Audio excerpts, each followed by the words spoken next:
Hello everyone, we're group number 7. I'm Zhang Yuti, I'm Liu Pingjia, and our group members are Zhang Yunzhen, Ran Yuqi, Chen Yueran. Li Caiyao. We're going to discuss on issue number 1, how to manage the risk of Taiwan resulting from the policy of using nuclear power. Okay, let's get started. Concerned a lot about the impact on the environment.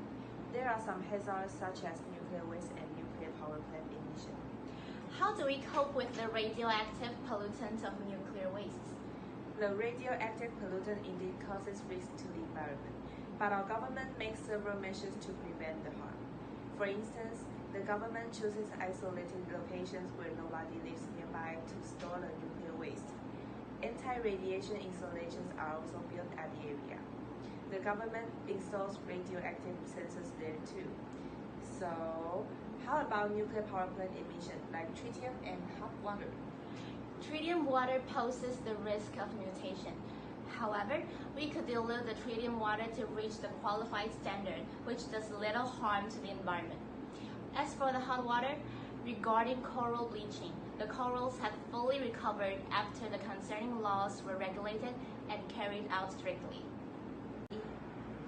If nuclear power isn't that dangerous, why didn't people in Taiwan fully support storing nuclear waste on Orchid Island?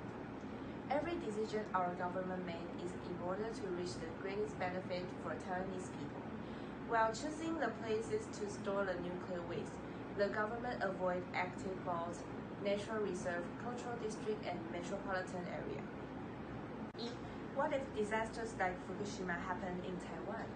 The probability of nuclear disaster is 0.00005, which is nearly equal to the possibility of being hit by a comet. When facing a risk, we shouldn't let emotion take control. True. Instead, we should focus on scientific statistics. In our part, we talked about the aspect on the environment regarding nuclear power. Let us move on to the next part. Bye! Hi, I'm Mandy. I'm Carol, and now we're going to talk about this issue in the aspect of economy. Yeah, first of all, our goal is to increase the electric power supply under the situation of not increasing or even cutting down on the carbon emissions.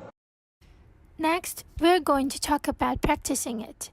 For our short-term goal, the government leads the use of nuclear energy and invests non-government institute to develop clean energy.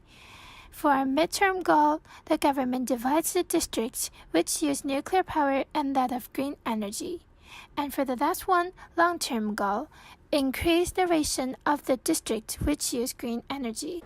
The reasons why we take such actions can roughly be divided into several ideas. First of all, the operating cost of nuclear power plant is quite low, yet the power supply is large and stable. Besides, the material is so abundant that it is almost impossible for us to make the material be exhausted. Furthermore, using nuclear power can effectively reduce the emissions of CO2 and SO2, which can result in the alleviation of the greenhouse effect as well as the air pollution. However, it is still a goal for all human beings to develop a green energy that can perfectly reach the balance of economy and eco-friendliness. The next part is about four risks and how to deal with them. First, we might face the protest from environmentalists, and to solve this, environmentalists would be affirm that we don't agree with the use of nuclear power forever. What we do is to progressively reach the goal of stop using nuclear power. After assessing the current economic situation in Taiwan, we feel that Taiwan should focus on nuclear energy before finding out a stable alternative energy source. The second one is how to deal with nuclear waste. First, regularly track and analyze citizens' health status data around the storage area. Second, learn from other countries' method of preserving nuclear waste. The third risk is about people might afraid of Japan's nuclear disaster's reenactment. And to solve this, first, we will design a protection mechanism. Second, invite experts of different fields to do regular survey. Third, establish emergency response system. The last risk is to deal with the fear of nuclear power from public. Since we fear things we aren't familiar with, the government should tell the people the real information about nuclear power instead of letting everyone struggle in fear of blindness.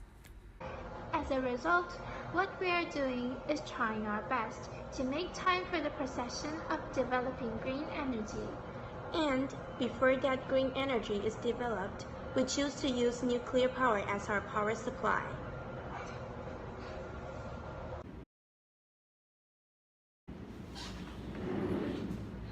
Ready, start! As for the social part, when we talk about nuclear power, the most serious problem is people's distrust towards the safety of power plant. And after 311 happened, nuclear disaster is what most people are afraid of. So how can we manage it? First, we can talk about 311, the destructive nightmare.